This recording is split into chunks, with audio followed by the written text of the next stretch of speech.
చదువుతున్నాము. యూదా రాసిన పత్రిక 1వ అధ్యాయము 20వ వచనం. ప్రియులారా, మీరు విశ్వసించు అతి పరిశుద్ధమైన దాని మీద మిమ్మును మీరు కట్టుకొనుచు పరిశుద్ధాత్మలో ప్రార్థన చేయుచు నిత్య జీవార్థమైన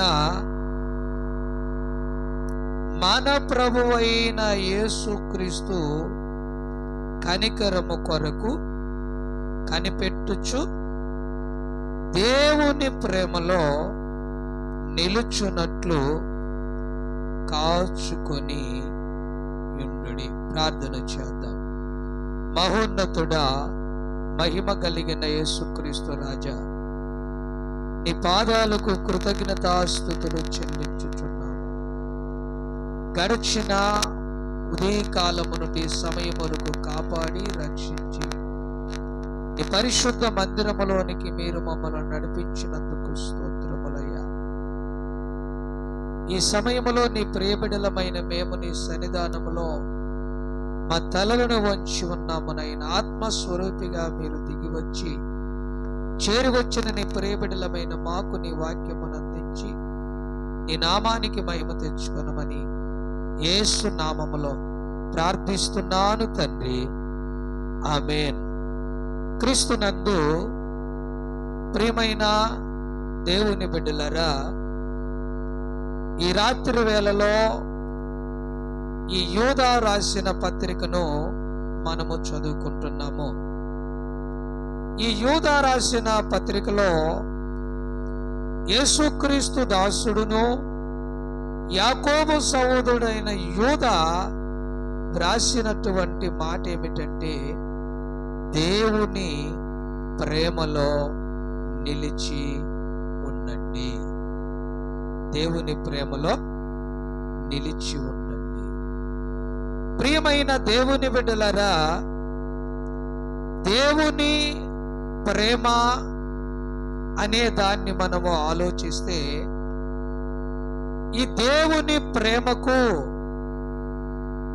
అవధులు లేవు, హద్దులు లేవు అని మాత్రము మనము చెప్పగలము.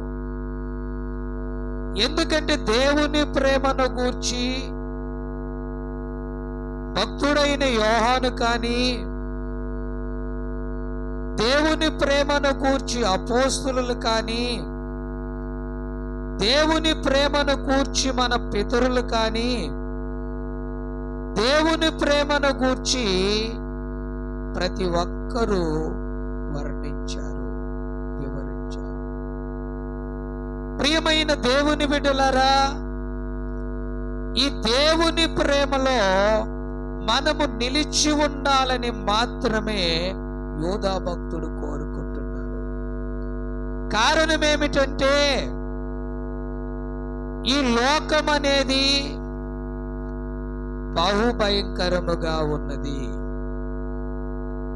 కారణమేమిటనగా, దుష్టుడైన అపవాది తనకు సమయము కొంచెమేనని ఎరిగి ఎవరిని మృంగుదునాని వాడు తిరుగుతూ ఉన్నాడు. ప్రియమైన దేవుని బిడ్డలారా, మన మట్టుకు మనము సంపూర్ణమైన ఒక నిశ్చయత కలిగి ఉండి సంపూర్ణముగా మనలను మనము, మన ప్రాణములను, ఆత్మలను, శరీరములను సజీవ యాగముగా మన రక్షకుడైన యేసుకు సమర్పించుకొని ఈ భూలోకములో దేవుని ప్రేమలో నిలిచి ఉండాలన్నది భక్తుని కోరిక. చూడండి, అపోస్తలుడైన పౌలు గారు కొరింథీయులకు రాసిన మొదటి పత్రిక 13వ అధ్యాయము 1 నుండి మనము చదువుతున్నాము. మనుష్యుల భాషలతోనూ దేవదూతల భాషలతోనూ నేను మాట్లాడినను ప్రేమ లేని వాడనైతే మ్రోగెడు కంచును గనగనలాడు తాళమునై ఉందును. ప్రవచించు కృపావరము కలిగి మర్మములన్నీయు జ్ఞానమంతయు ఎరిగిన వాడనైనను కొండలను పెకిలింపగల పరిపూర్ణ విశ్వాసము గలవాడనైనను ప్రేమ లేనివాడనైతే వ్యర్థుడను. ప్రియమైన దేవుని బిడ్డలారా, మీరు గమనిస్తూ ఉన్నారా? అపోస్తుడైన పౌలు గారు అంటున్నాడు, మనుష్యుల భాషలతోనూ దేవదూతల భాషలతోనూ నేను మాట్లాడినను ప్రేమ లేని వాడనైతే అని ప్రారంభించాడు. భూలోకములో దేవుని నమ్మిన ఒక వ్యక్తి పరిశుద్ధాత్మను పొంది అన్య భాషలో మాట్లాడుతూ మంచి విశ్వాసము కలిగి కృపావరములను కలిగి మంచి జ్ఞానము కలిగి తన విశ్వాసముతో కొండలను పెకిలించగలిగినప్పటికీ పౌలు గారు అంటున్నాడు, ప్రేమ లేని వాడనైతే వ్యర్థుడను. ఏంటంట? ప్రేమ లేని వాడనైతే వ్యర్థుడను అన్నాడు. అంటే ఒట్టివాడను అంటే నేను దేనికి పనికిరాని వాడను అన్నాడు. ప్రియమైన దేవుని బిడ్డలారా, ఈ అంత్య దినములలో దేవుని పిల్లలమైన మనకు కావలసినది ప్రేమ. గడిచిన వారములో నేను మీతో మాట్లాడి ఉన్నాను. యోహాను గారు రాసిన మొదటి పత్రికలోనే 4వ అధ్యాయములో క్లియర్గా మనము చదువుకున్నాము. దేవుణ్ణి మనము ప్రేమించలేదు, కానీ దేవుడే మనలను ప్రేమించాడు. దేవుడు మనలను ప్రేమించి మన కొరకు తన్ను తాను త్యాగము చేసుకున్నాడు. తన్ను తానుగా సిలువకు అర్పించుకున్నాడు. ఆయన మన కొరకు సిలువలో త్యాగము చేశాడు. ప్రియమైన దేవుని బిడ్డలారా, నిజముగా ఇందులో దేవుని ప్రేమ ఉన్నది.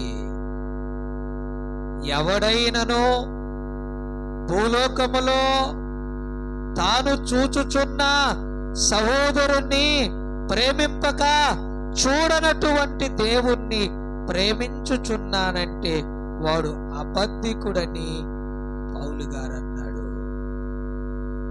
ఈ రాత్రి వేళలో దేవుని వాక్యము వినుచున్న నీవు నేను, పౌలు గారు క్లియర్గా తెలియజేస్తున్నాడు, మనలో ప్రేమ లేకపోతే మనము వ్యర్థులము అని. నా ప్రియమైన దేవుని బిడ్డలారా, యేసు ప్రభువు భూలోకములోనికి వచ్చాడు. ఆయన అందరినీ ప్రేమించాడు. యూదా ఇస్కరియోతు తనను అప్పగిస్తాడని తెలిసి యూదా ఇస్కరియోతును కూడా ప్రేమించాడు. ఆయన అన్నాడు, మీలో నన్ను ఒకడు అప్పగిస్తాడన్నప్పుడు శిష్యులందరూ కలవరపడి అన్నారంట, ప్రభువా నేనా నేనా నేనా అని. కానీ యూదా ఇస్కరియోతు మాత్రము అక్కడికి వచ్చన్నాడంట, ప్రభువా నేను మాత్రము కాదు కదా అన్నాడంట. అంటే ప్రభువు చెప్పిన మాట యూదా ఇస్కరియోతుకు అర్థమైపోయింది. నా ప్రియమైన దేవుని బిడ్డలారా, చివరికి యేసు ప్రభువు దగ్గరికి వచ్చి, చెలికాడా నీకు శుభమని చెప్పి ముద్దు పెట్టుకొని యేసు ప్రభువును ఆ బంట్రౌతులకు, యూదులకు అప్పగించాడు. ఆ పేతురు త్వరపడి ఆ వచ్చిన బంట్రౌతుల్లో ఆ మల్కు అనే యాజకుని యొక్క శిష్యుడును కత్తితో నరికాడు. కానీ ప్రభువు చెప్పిన మాట ఏంటో తెలుసా? పేతురు, నీ కత్తి నీ వరలో పెట్టుము, నేను రక్షించటానికి వచ్చాను కానీ శిక్షించటానికి భూలోకములోనికి రాలేదు. ఒకవేళ నేను నా తండ్రిని వేడుకుంటే 12 సేనా వ్యూహములను, దేవదూతలను, ఖడ్గము దూసిన వారిని పంపి వీరందరినీ హతమారుస్తాడు. ఇప్పుడు నేను ఆ పని నిమిత్తము భూలోకములోనికి రాలేదు.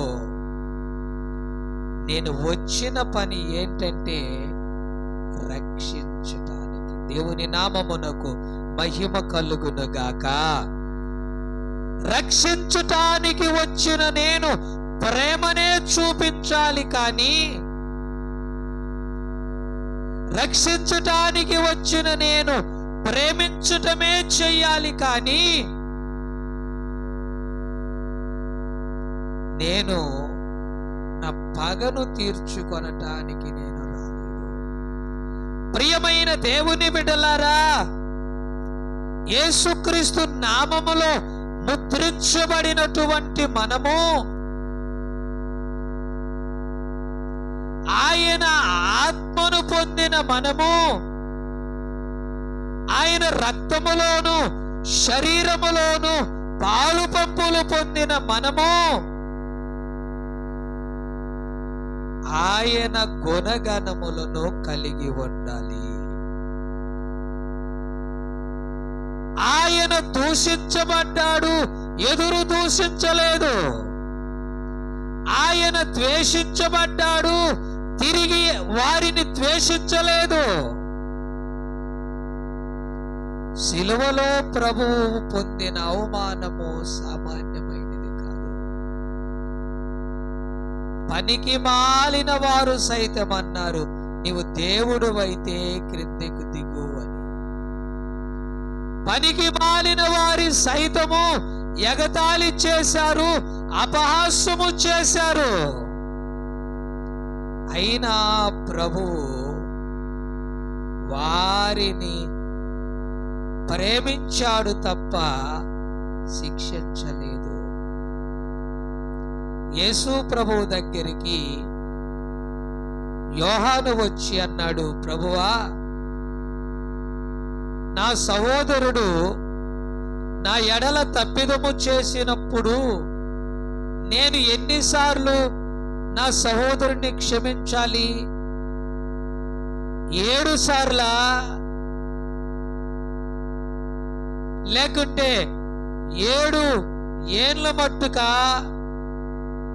ఎన్నిసార్లు నేను క్షమించాలి అంటే యేసు ప్రభు అన్నాడంట, 70 ఏండ్ల మట్టుకు. ఎప్పటి వరకు? 70 ఏండ్ల మట్టుకు అన్నాడంట. అంటే అర్థమేమిటి? భక్తుడైన మోషే అన్నాడు, ఒక మనుషుని యొక్క జీవితము లేకుంటే ఆయుష్ను బట్టి 70, అంతకు మించితే 80, ఇంకా ఒకవేళ మించితే ఆయాసము దుఃఖము అన్నాడు.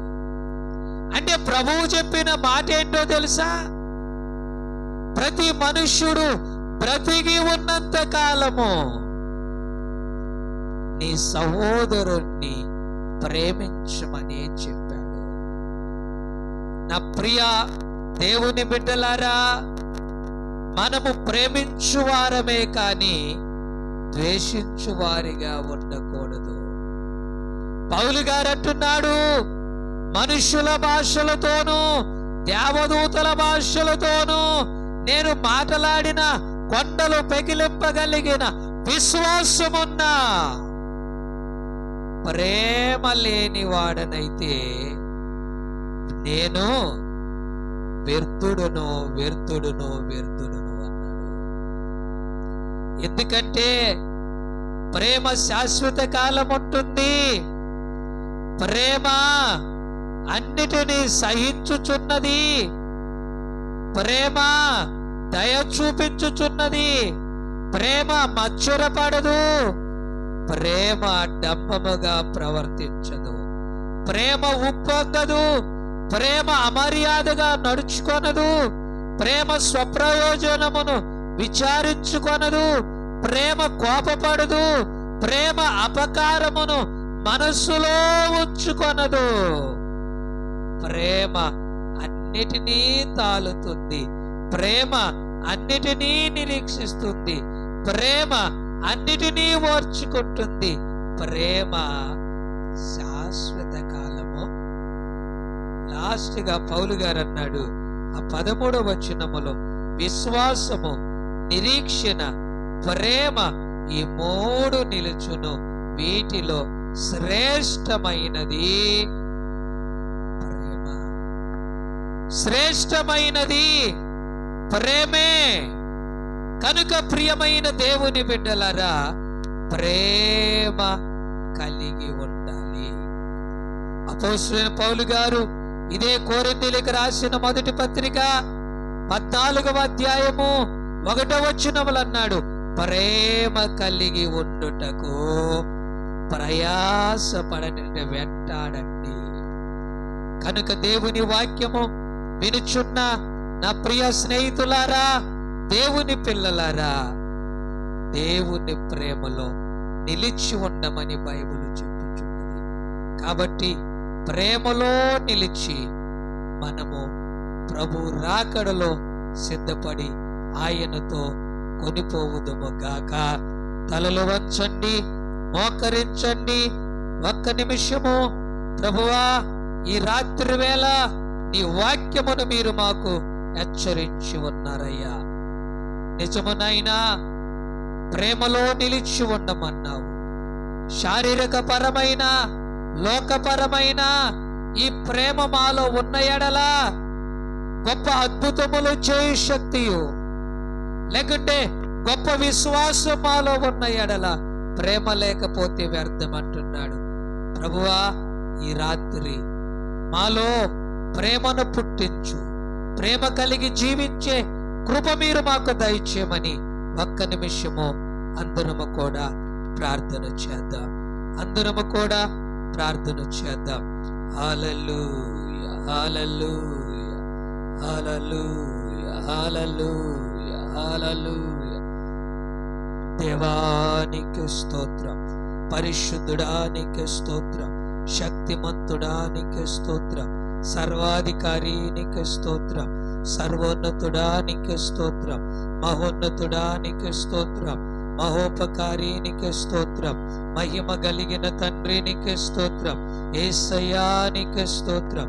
హల్లెలూయా, హల్లెలూయా, హల్లెలూయా, హల్లెలూయా, హల్లెలూయా, హల్లెలూయా.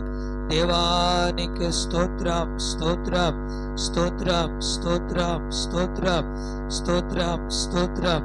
హల్లెలూయా, హల్లెలూయా, హల్లెలూయా, హల్లెలూయా, హల్లెలూయా, హల్లెలూయా, హల్లెలూయా, హల్లెలూయా, హల్లెలూయా, హల్లెలూయా, హల్లెలూయా.